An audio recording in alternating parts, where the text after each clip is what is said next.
Salam hörmətli izləyicilər, bir də xoş gördük. Deməli, bugün biz sizə 10 may tarixində Dövlət İmtahan Mərkəzinin keçirdiyi sınağın izahını təqdim etməyə çalışacağıq. Deməli, birinci sual belədir. Yəni, eradan əvvəl 3-cü əsrdə Pun müharibəsinin başlanmasının səbəbi. Biz bilirik ki, Siciliya adasına yəni sahib olmaq uğrunda olub. Baxaq indi Roma İmperiyasının Sardiniya və Korsika adasını işğal etməsi xeyli o zaman Roma Respublika idi, həm də Siciliya olmalı idi. Karfagenlər Roma İmperiyasının ticarət gəmilərinə hücum etməsi xeyir. Yəni Siciliya adası uğruna gedirdi mübarizə və səbəbi o idi. Aralıq dənizinin qərbinə nəzarət uğrunda mübarizə, bəli, cavab budur. Çünki hər ikisi Aralıq dənizinin qərb sahilində yerləşirdilər. Roma İmperiyasının qoşunları Afrika çıxarması xeyir bu çıxarılıb. Pun müharibəsi ikinci mərhələsi olub, onda olub 218 eradan əvvəl, yəni 201-ci illərdə. Nəysə. Eradan əvvəl yəni bu mübarizə baş verir. Kitablarda yoxdur artıq.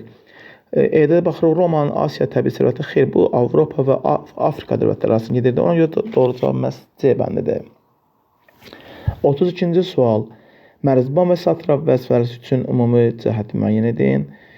Qoşunların ali baş komandan olması xeyr, bunlar inzibati məmur idilər. Hökmdardan sonra ikinci şəxs olması bu ali maq idi. Dini işlərə rəhbərlik edən şəxs yenə də bu ali maq idi. Şah xəzinəsinə baxan şəxs olması xeyr, heç bir əlaqəsi yoxdur. İnzibati vahidlər idarə edən məmur olması bəli, Mərzban, Sasanilərdə, satrap isə Midiya və Həmən dövlətlərində. Keçir 3-cü sualın izahına. Hadisə nəticə əlaqələrini müəyyən edin. Məhəmməd Can Pəhləvan hakimiyyətə gəlməsi paytaxtın Həmədandan yox, Həmədana olsa götürə bilərdi. Bir səhvdir. 2. Naxçıvan yaxınlığında gürcülərlə döyüşün baş verməsi 1163-cü ildə Atabey Eldənizin dövləti qalib gəldi. Bəli, Dəbili və Ani şəhərlərini geri qaytaracaq bundan sonra. 3. Gürcü çarı 1-ci Demetrinin Gəncəyə hücum etməsi, Gəncənin qala qapılarını qənimət kimi aparması 1139-cu ildə zəlzələ baş vermişdi. Əhalinin başı qarışıq idi və bu vəziyyətdən gürcülər istifadə etdilər. 2-3 doğru cavabdır. 4-ə baxırıq.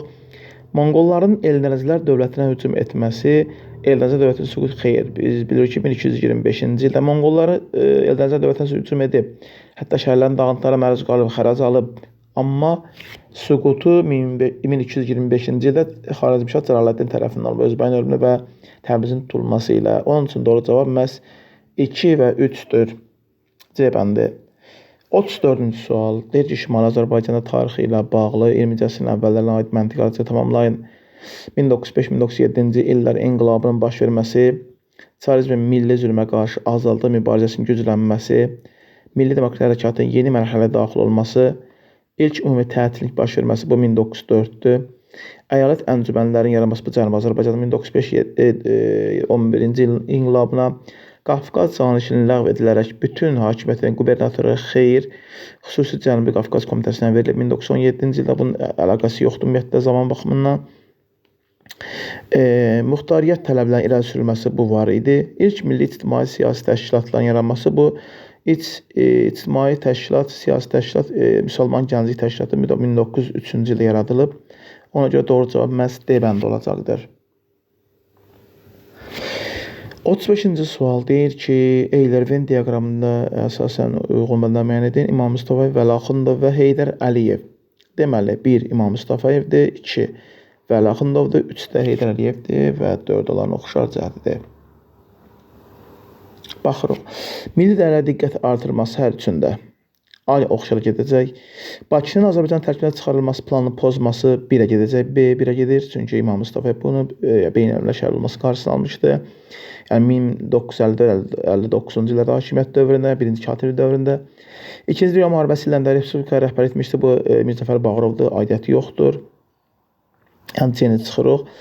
İcbari 10 illik təhsil bu Vəli Axundovda 1966-cı ildir, çünki onun dövrü 59-69-dur.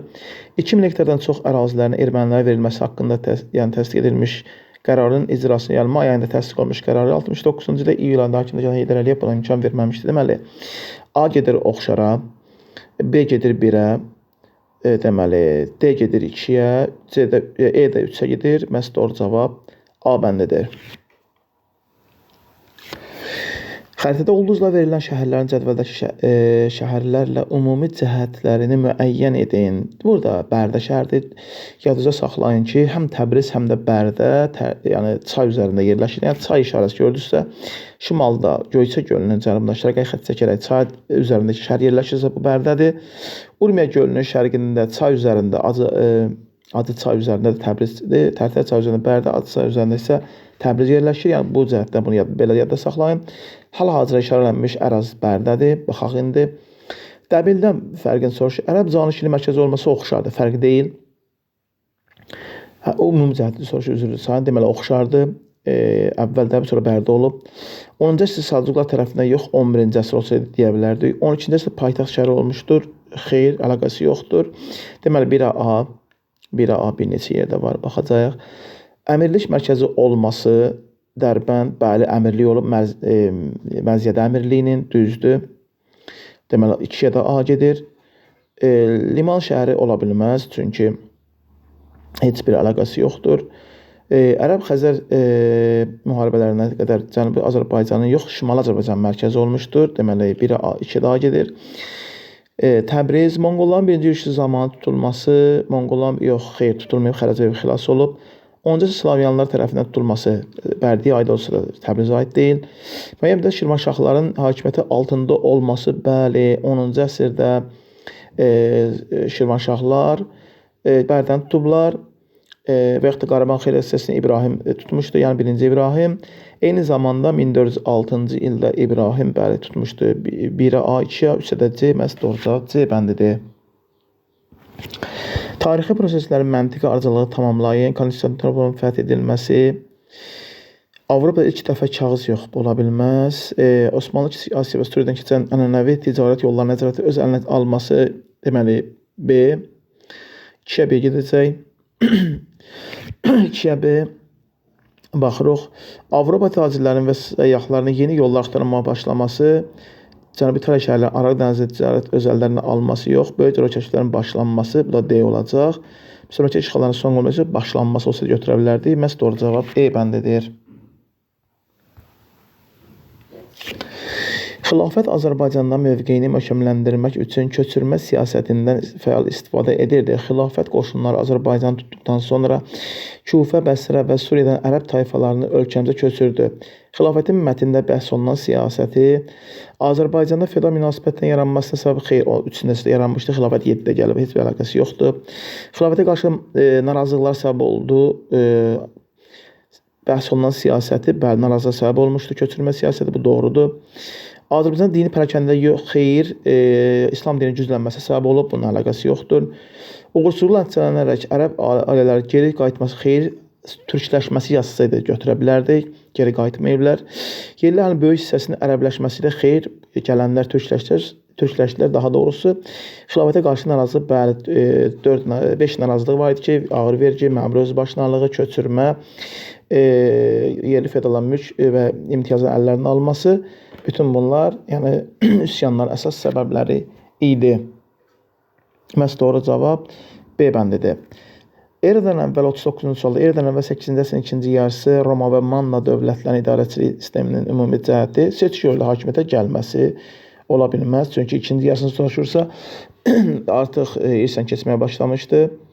Məhdud hökmdar hakimiyyətin mövcud olması xeyr, ola bilməz. Çünki irsən keçirdi, mütləq monarxiya yaranmışdı Mannada.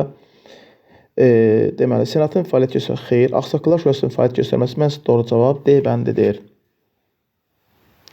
Şimali Azərbaycanda 19-cu əsrin 30-cu illərində baş vermiş üsyanların xronoloji ardıcıllığı müəyyən edin. Deməli, baxırıq, 30-cu illərdə, yəni 1 Carbala kəndi 1830-cu ildir, 3 Lənkərandı 1831-dir, 2 də Qubadır 1837-38-dir, deməli olacaq 1, 3, 2, cavab A bəndidir. SSR-də Leonid Brejnevin rəhbərliyi dövründə xarakterik xüsusiyyətlər müəyyən edin. 1964-82-ci ildə kimi hakimiyyətdə olmuşdur. Xam torbanın istifadəsinə başlanması bu Xruşşovun dövrüdür.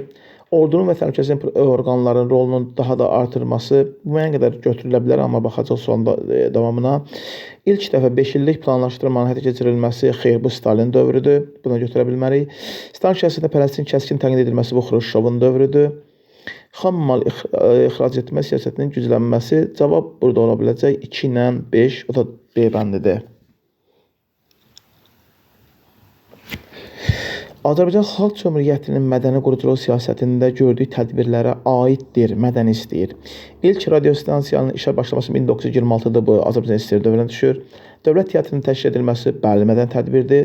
Bax, ilk milli teatr deyəndə bu 1873-cü ildir, amma dövlət teatrı 1918-ci il və yaxud da 19-un əvvəlləri AXC dövründədir. İlk tamaşaya qoyulanda Nəriman Nərimanın Nadir Şah əsəridir və ya faziyəsidir. Bu doğrudur, mədəni tədbirdir. Latin qrafilə əlifbanın tətbiqi yox. Layihəsi hazırlanıb, amma həyata keçirə bilməyib, apellyasiya istasına imkan verməyib. Parlamentin fəaliyyətə başlaması bu siyasi idi, dövlət quruculuğuna aiddir.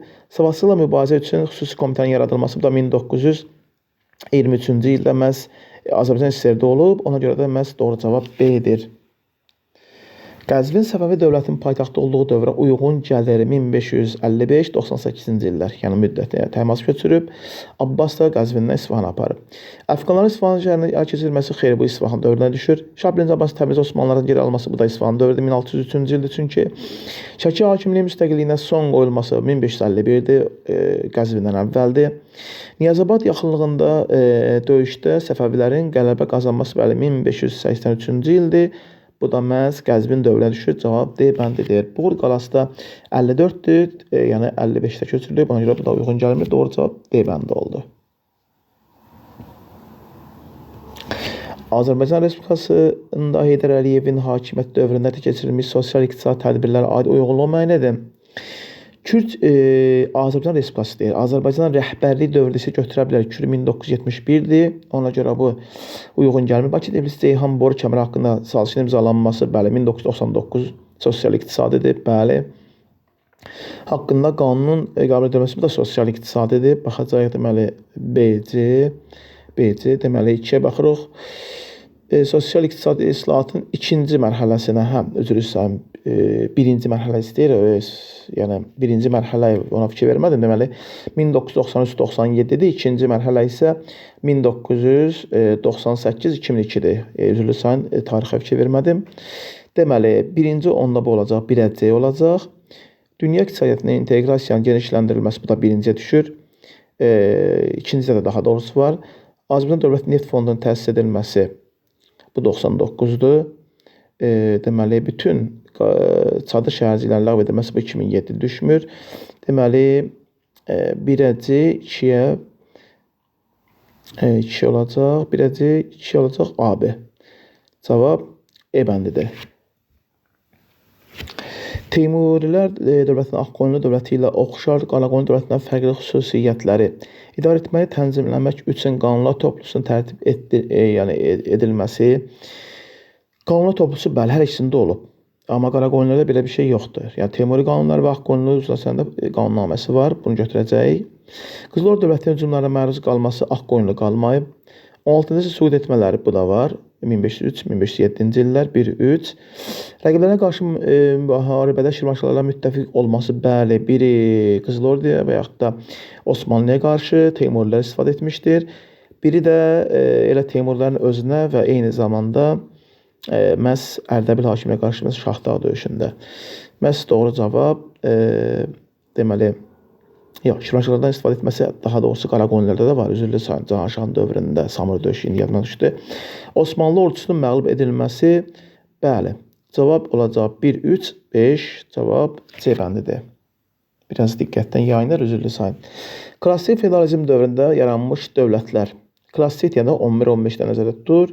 Deməli, Rusiya imperiyası bu son feodalizmdir, 1721-dir, bundan işimiz yoxdur. Fransa krallığı, bu da erkəndir, 843-dür. Hülaşa dövləti 1258, bəli, bu düşür. Böyük Moğol imperiyası sondur, yəni 1526 son feodalizmdir, 16-cı əsrdir. Delhi Sultanlığı 1206 cavab 3-5-dir, bu da E bəndində öz əksini tapmışdır. Qubalı Fətəli xan köçürülmə siyasətinə aid olan amillər. 18-ci əsrin 40-cı illərində Cənub xanlıqlarının əhalinin köçürülməsi Xeyr-Qubalı Fətəli xan 1758-də gəldiyi üçün 40-cı illərdə onun fəaliyyətinə aid etmək olmaz. Köçürülmə amma zamanla uyğun gəlmir. Dövlətin sərhədlərini möhkəmləndirmək üçün Muğamdan Şahsevən tayfalarının hər bir hissəsini bəli köçürüb işini götürəcək. Köçürmə siyasəti ümumiyyətlə hakimiyyətdə 3 mərhələyə bölünür. Vergi, köçürmə, birləşdirmə. Köçürmənin özü 3 mərhələyə bölünür. Əhalinin sayını artırmaq, cərim sərhədləri möhkəmləndirmək və Şamaxıda özünəlik dayə yaratmaq. 2 doğru götürülük daha doğrusu. Dövlətin sərhədlərini möhkəmləndirmək üçün Rus kazaklarının Dərbənd və ətraf ərazilərə köçürülməsi xeyli heç bir əlaqəsi yoxdur. Şirvanda özünə dayə yaratmaq üçün Dərbənd əhalisini biz bəli Şamaxıda özünə etnik dayə yaratmaq üçün Dərbənd, Salyan və Qubadan əhali köçürmüşdür. 2-4. Xorasan vilayəti xeyr, heç bir əlaqəsi yoxdur. Bu vilayət əhalisinin bir hissəsinin sərhəd rayonlarına köçürülməsi heç bir əlaqəsi yoxdur bunun. Cavab olur 2 ilə 4, o da A bəndindədir. Osmanlı Sultanı 3-cü Səlmin daimi fəaliyyətə başlayan səfirliklə açdığı ölkələri xəritədə müəyyən edin. Deməli, 1-lə Avstriya, Fransa və İngiltərə olub Avstriyanı vermədiyi üçün 1-lə 5 götürəcək A bəndi. 17-ci əsrin ikinci yarısında Səfəvi dövlətinin idarəetmə sistemi üçün xarakterikdir. Deməli, inzibat cəhətdən 3 bəylərbəylə bölünməsi xeyr 4 idi artıq, 17-nin əvvəlində Çuxur səddə əlavə olunmuşdu. Özü də yəni bu Səfəvi dövləti özü yox, Azərbaycan torpaqları 4 bəylərbəyə bölünmüşdü. Bunu yanlış anlaşılmasın. Mahalların bəylərbəyi yox, 16-da naibdir, 17-də qolbəy tərəfindən idarə olunurdu. Vəzirlərin yalnız bəylərbəy hesabatı xeyr, istər mərkəzi divanında olan bəylərbəy, istərsə də bəylərbəyin nəzarətində, yəni vilayətlərdə olan bəylərbəy yalnız mərkəzi divanın qarşısında, yəni şaha hesabat verirdi. Vəzirlərin yalnız bəylərbəy hesabatı bu dedi ki, ola bilməz. İlk dəfə tayfa başçılarının irsilik prinsipinin ləğv olunması bəli Şah 1-ci Abbas islahatlar keçirib, amma bu 16-ın sonra 17-nin əvvəlidir. Bu əsasən 16-ın sonu olmalıdır. Kiçik inzibati vahidlərin sultan tərəfindən idarə edilməsi cavab E bəndidir. Məhz doğru cavab E bəndidir. 16-da da idarə edirdi, 17 demir ki, 17-dən etibarən deyir ki, 17-ci ikinci yaşa uyğun gəlsin. Çünki D-də uyğun gəlir, amma D-nin hökmdarı hakimiyyətdə olsa da, amma 16-ın sonlarında bu işləri görmüşdü. 50-ci sual. 1918-19-cu illərə aid hadisə və nəticə əlaqələrini müəyyən edin. Azərbaycan Gürcüstan hərbi müdafiə sazişinin imzalanması 19-cu il iyun ayıydı. 16-sında idi. 3 illik qüvvədə olub DNK-nin təhlükəsinə qarşı imzalanmışdı. Çar Rusiyasına qarşı birgə xeyr, bu DNK-nə qarşı idi. Qarabağ general qubernatorunun yaradılması Qarabağ erməni əhalisi AXC hökuməti ilə saziş imzaladı. Yəni saziş deyəndə yəni onun hakimiyyətini qəbul etdi. Nisbətən götürməliyik. Mudros barışının imzalanması Türkiyə Cümhuriyyəti yox, Osmanlı dövləti idi, bu getdi. General Thompsonun rəhbərliyi ilə İngilislərin Azərbaycana daxil olması Bakıda İngilis komandanlığının general qubernator yaratdı. Bəli, buna götürəcəyik. Azərbaycan Xalq Cümhuriyyətinin yaranması ermənilərin Azərbaycana qarşı ərazi iddialarına son qoyulmayıb, daha da güclənib. Əslində İrəvanın 1928-29 may tarixində İrəvanın verilməsi müqabilində onlar Naxçıvan, Zəngəzur və Qarabağa olan iddialarına əl çəkməklə söz vermişlər, amma buna əməl etmədilər. Onun üçün doğru cavab 2-4 məhz B bəndidir. 51-ci sual. Dünya müharibəsi illərində Qafqazda baş vermiş əməliyyatlar üçün xarakterikdir. Birinci Dünya müharibəsi 1918-ci Qafqaz zirvəsi oktyabrda Osmanlı qoşulması başlamışdır. Çar Rusiyası ilə Osmanlı arasında olub. Alman qoşu Osmanlı tərəfindən məğlub edilməsi xeyr, müttəfiq idi. Sarıqamış döyüşündə Sovet Rusiyası yox, Çar Rusiyası idi. Bu da getdi. İngilis qoşunların Bakıya daxil olması müharibə illərində Qafqaz, bəli, Avqustanda daxil olublar. Deniz Servinin rəhbərliyi altında 18 avqustunda Senator Kasif diktatorası köməyə çağırmışdı. 3-ü götürəcəyi. AXC-nin Haqqı qarşı müharibə aparması xeyr, müharibə aparmırdı. Sadəcə mübarizə kimi ehtiyat tədbirləri görüb. Onun üçün doğru cavab 3-dür. Yalnız 3. Bu doğru deyil. AXC-nin Haqqı qarşı müharibə aparması haqqında heç bir məlumat yoxdur. Bir də var, üzürlü sayın. Çünki Osmanlı qoşunları, indi yadımdan düşdü, Borçalı döyüşündə, üzürlü sayın, mən Qafqaz cəbhəsinə xarişim getdi, amma bəli, Borçalı döyüşündə 1918 iyun ortalarında. Onun üçün doğru cavab 1-dən 3 olur, B bəndi. Feodal hakimiyyətlərinin davam etməsi, müharibələr mərkəzi hakimiyyətin getdikcə zəifləməsi ölkənin iqtisadi inkişafına ağır təsir göstərdi. Onun müdafiə qabiliyyətini xeyli azaltdı. Belə bir şəraitdə Monqolların Azərbaycanın ilk yürüyüşü nəticəsində daha da zəifləyən bu dövlət xarici şahların təbdil tutması ilə süqut etdi. Mətndə süqutundan bəhs olan dövlətin Şirvanşahlar dövləti ilə oxşar cəhətləri yadelli hücumlar nəticəsində süquta uğramışdır. Bəli. Biri yox. Şirvanşahlar öz dövlətimizdir. Səbəblər də götürə bilmərik. Türk mənşəli sülalə tərəfindən yaradılması xeyr, ərəb mənşəli sülalə tərəfindən yaradılıb. Ona görə götürə bilmirik. Şirvanşahların oxşarlığını götürə bilmirik. Gürcülərə qarşı mübarizə aparmışdır. Bəli. İraq sultanları ilə mübarizə aparmışdır. Bəli. 3-4 cavab A bəndidir. Biraz üzrlü sayında. Yəni ilk dəfə testi görürəm. Ona görə bəzi diqqətimdən yayınır. Deməli, 53. Verilmiş rayonların ümumi cəhətləri. Deməli, burada rayonlar, deməli, Cəbrayıl və Füzulidən söhbət gedir. Yəni, İran sözünün yanındakı Zəngilandır, ikinci Cəbrayıldır, üçüncü isə Füzulidir. 1913-cü ildə erməni işğalına məruz qalan, bəli, biri avqustun 23-də, hər ikisi də avqustun 23-də eyni vaxtda. Aprel döyüşlərinin ərazisində hərbi əməliyyatlar aparılmışdır, bəli. Müəyyən qədər hərbi əməliyyatlar gedib, çünki Cozuq Mərcanlı kəndi, belə deyək də, Cəbrayıl rayonunun ərazisinə düşür. Müəyyən qədər hərbi əməliyyat gedib, götürə bilərik. 1-3 uyğun gəlir. Hələ ki, baxacaq sualın bizdən nə istəyir dəqiq olaraq. Qarabağ müharibəsi nəticəsində tamamilə işğal altında qalmışdı. Xeyr, müəyyən hissəsi mərkəzdə işğal olsa, müəyyən hissəsi bizdə idi. Vətən müharibəsi ərəfəsində rayon mərkəzləri işğal altında idi. Bəli. 1, 2, 4 uyğun gəlir. 2020-ci il noyabr bəyanatının əsasən əməliyyatları aparılmadan Azərbaycan təhlükə xeyr. Cavab olacaq 1, 2, 4. Bizans imperiyasının 6-cı əsr tarixi üçün səciyyəvi olan amillə ərəb xilafəti ilə mübarizə ərəb xilafəti 7-də yaranıb görə bilməz. Sasani dövləti ilə müharibə bəli, məsələn Yəməndən keçən ticarət yolları uğrunda şiddətlənmişdi. Xristian təbəələrin Ali məhkəmə orqanları müraciət etmək hüququna bəli, Justinian qanun məcəlləsində bu var idi. Deməli, 2, 3. Balkan yarımadasında Vandal və Ostrogot krallıqlarının, Balkan yox, Vandal Afrikadadır, Ostrogot da İtaliyadadır. Ona görə bu tutub, amma ərazini səhv göstərir. Cavab olacaq 2-dən 3. İbtidai icma quruluşuna aid xronolojik müəyyən edən tacirlər qrupunun yaranması son tunc, 2-ci minilin sonu, 1-in əvvəli. Anaxaqanlığın ataxaqanlığı ilə əvəz olunması 4-cü minilin sonları, erkən tunc dövründə. Əhalinin oturaqətə keçilməsi Neolit dövrü, 8-6-cı minilliklər. İstehsal təsərrüfatının əsasının qoyulması Mezolit dövrüdür. Olacaq 4, elə ardıcıl gəlir, 4, 3, 2, 1. 19-cu əsrin birinci yarısından fərqli olaraq 19-cu əsrin ikinci yarısında Cənubi Azərbaycan tarixi üçün xarakterikdir. Vəqi torpaqlarının mövcud olması ikisində də, yəni fərq deyil. Şah tərəfindən dövlət torpağının satılması, bəli, 1886-da xalisi torpağının satılması haqqında fərman verdi, düzdür. İlk əncümənlərin fəaliyyətə başlaması bu 20-ci əsrin əvvəldir, 1905-11-ci inqilabında. Milli hökumətin yaradılması da 1920-ci ildir, bu da ola bilməz. İlk anti-imperial çıxış, bəli, 1891-92 məhz Talbotun insarına qarşı cavab olacaq. 2-ilə 5, 2-5 doğru cavab. Uyğunluğu müəyyən edin. Deyir ki, Ağsuvar xan, Sultan Mahmud və Qutlu Bilgə Qədir xan. Ağsuvar, onlar hökmdarlıq 5-ci əsrində daha doğrusu və ən güclü dövrlərdən biri olub, amma təbii ki, Mihraqulan dövrü daha da güclənmişdi. Qutlu Bilgə Qədir xan Qaraxan dövləti yaradıb, Sultan Mahmud Qəznəli isə Qəznəlilərin ən güclü hökmdarı olub. Sasani ordusunu məğlub etməsi bu Ağsuvara. Biri gedəcək A. Balasaqun şəhərinin paytaxt olması, Kaşqar, Balasaqun, Üzgen.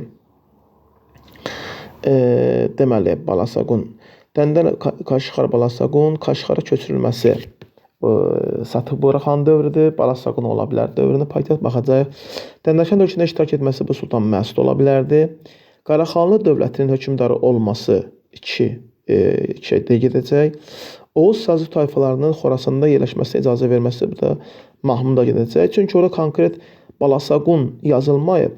Yəni amma ilk paytaxt kimi götürülsə Balasaqun, Qutlu Bilgə Qədir xanı götürmək olar. Amma Kaşqara köçürülməsi Satıq Buraxan dövrə konkret yazılıb. Yəqin ki, ehtimal ki, ilk paytaxt olduğu üçün bunun dövrünə düşür. Ona görə də 1-i götürürük. Yəni 1-ə A, 2-yə B, D daha doğrusu. 3-ə də E bəndi. Eyni götürür daha doğrusu. Rusiya ilə müharibə və məğlubiyyət 18-ci əsrin sonlarında imperiyada siyasi və iqtisadi böhranı daha da dərinləşdirmişdi. Ölkəni böhrandan çıxarmaq üçün Sultan 3-cü Səlim hələ taxta çıxan kimi islahat layihəsi hazırlamağı tapşırmışdı. İslahat tərəfdarları imperiyanın müharibədə məğlubiyyətinin əsas səbəbini ordunun qeyri-mütəşəkkilliyində görürdülər. Sultan 1792-93-cü illərdə əməli olaraq islahatlar başladı. Yəni islahatlara başladı daha doğrusu. Sultanın fərmanlarına əsasən hərbi vəzifəni yerinə yetirməyən len sahiblərindən Timar və Ziyamat geri alınmalı, Avropa nümunəsində hərbi korpus yaradılmalı, islahatların həyata keçirilməsini vəsaitlə təmin etmək üçün xüsusi kassa təsis edilməli və bəzi vergilərin toplanması həmin kassanın ixtiyarına verilməli idi. Lakin yeni korpus çox ləng təşkil olunurdu.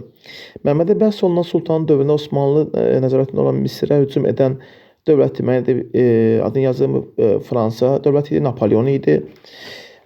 Bunu 1798-ci ildə, səhv etmirəmsə 99-cu illərdə olmuşdu. Bəhs olunan hərbi islahatların uğursuz olmasının, hətta deyir ki, Napolyon İtaliya bir qocanın əlində girinci qoydu, belə bir ifadəni işlədir. Yəni Əhməd Paşa, səhv etmirəmsə orada adı çəkilir. Məhz qumbaraçıların hesabına məğlub edilmişdi o. İlk dəfə qumbaraçılar öz keyfiyyətini və ya üstünlüyünü nümayiş etdi. Avstriyada müharibədə 1-ci Mahmudun dövründə, Napolyon da məğlub edildi 3-cü Səlimin dövründə. Bəhs olunan hərbi islahatın uğursuz olmasının mənbədə verilməyən səbəblərindən ikisini yazın. Yeniçərilərin müqavimət göstərməsi və Səlimin də qətiyyətsizliyi idi. Yəni qətiyyət göstərmədi islahata keçirməkdə. Bəhs olunan dövrdə Rusiya ilə apardığı müharibənin sonunda imzalanmış müqavilə Osmanlı dövləti üçün mənbədə verilmə 2 nəticəsini yazın. Osmanlı məğlub olmuşdu təbii ki və müharibədə bu müharibənin özü də taleyini Gümrü döyüşü daha doğrusu deməli 18-ci sonunda isə bu yas sülhündən söhbət gedir burada. Osmanlı Qaradəniz sahillərində yenə də ərazi itirdi. Buq çayından Dnestr çayına qədər və Qaradəniz sahilləri Osmanlı mövqeyi zəiflədi, beynəlxalq nüfuz aşağı düşdü və Rusiyanın əksinə regionda və yaxud beynəlxalq aləmdə nüfuzu daha da gücləndi. Bir daha deyirik, deməli, mənbədə göstərilməyən faktlar belə yaza bilərik ki, Qaradəniz sahillərində Buq çayından Dnestr çayına qədər ərazi itirdi. İkinci məsələ ondan ibarət idi ki, nüfuz aşağı düşdü və Cənubi Qafqazda fəal xarici siyasət yürütməkdən məhrum oldu.